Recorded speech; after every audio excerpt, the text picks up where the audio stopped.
Myth number 1. Women are half the world's population, working 2/3 of the world's working hours, receiving 10% of the world's income, and owning less than 1% of the world's property. Well, this faux fact is routinely quoted by advocacy groups, by the World Bank, Oxfam, the United Nations, but it's a fabrication. More than 15 years ago, 2 Sussex University experts on gender and development explained that the slogan was simply made up by somebody at the UN back in the 80s. And it just seems sort of right to that person. There's no evidence that it was ever accurate, and it's certainly not accurate today. In Africa, for example, Yale economist Cheryl Doss found that female land ownership ranged from 11% in Senegal to 54% in Rwanda and Burundi. Next myth. Between 100,000 and 300,000 girls are sold into slavery each year in the United States.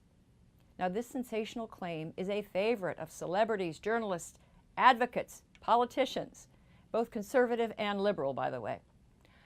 The source for the figure is a 2001 report on child sexual exploitation, but that 100 to 300,000 figure referred to children at risk for exploitation, not actual victims.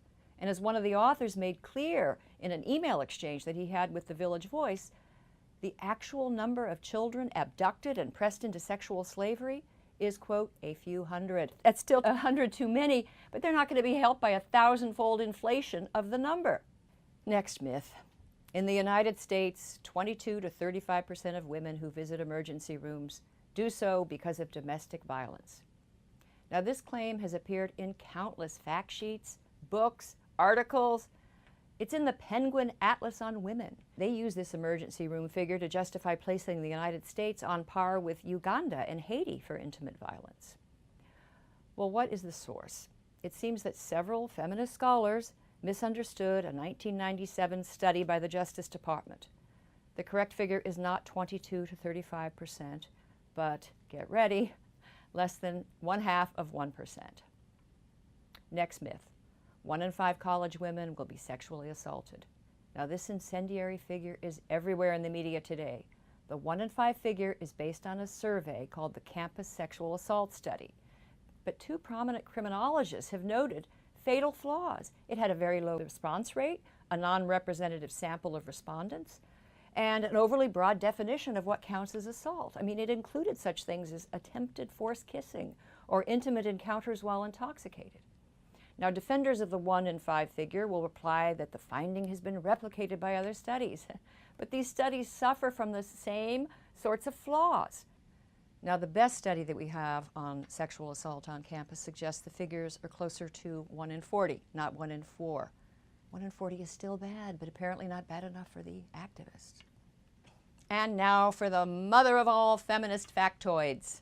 Women earn 77 cents for every dollar a man earns for doing the same work. Now, no matter how many times this wage gap claim is decisively refuted by economists, including feminist economists, it always comes back. The bottom line, the 23-cent gender pay gap is simply the difference between the average earnings of all men and women working full-time. It doesn't take into account differences in occupation, positions, education, job tenure, hours worked per week. When such relevant factors are considered, the wage gap narrows to the point of vanishing. Now, wage gap activists will say, no, women with identical backgrounds and jobs as men, they still earn less. But they always fail to take into account critical variables. I mean, why play this game?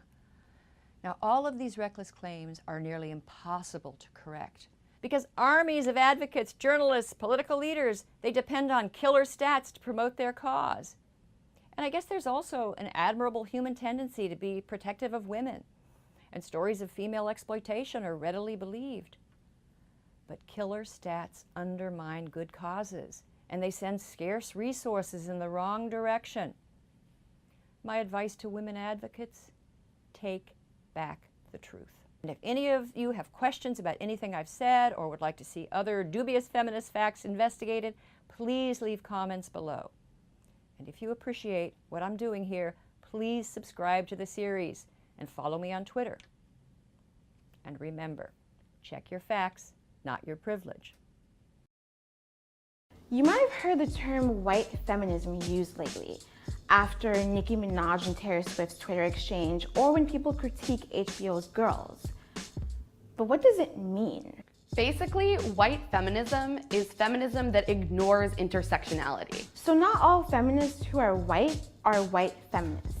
But most white feminists are white, because white people just don't have to think about things like race on a daily basis. And we're not just pulling the race card. White feminism excludes the experiences of basically anyone who's not white, cis, and straight. Here's why that's so problematic. First, it assumes the way white women experience misogyny is the way all women experience misogyny. And that's just not true. White feminism aims to close the wage gap between men and women. But what it fails to recognize is that most of the time, Latina and Black women make even less than white women. And police brutality should be viewed as a feminist issue, but it doesn't affect white women the way it affects women of color. If Sandra Bland had been a white woman, would a simple traffic stop have resulted in an arrest? Would she be viewed as a loud, angry Black woman? Would she be dead? White feminism ignores the role that whiteness plays in creating things like beauty standards. For example, this is okay, but this isn't. White women are most often the faces of feminism. Tina Fey, Taylor Swift, Amy Schumer have been able to break into industries that have been dominated by cis white men. But Black women, women of color, we face barriers that white women don't. Critiquing white feminism isn't about silencing those women. It's about opening up space for even more diverse voices to be heard, and that's great for everyone. Being a white feminist doesn't make you a bad person. It just means you have a lot to learn. The most important thing any white feminist can do is educate herself and listen and engage with the experiences of women of color without silencing them. Because sometimes as white ladies, we just have to shut the fuck up.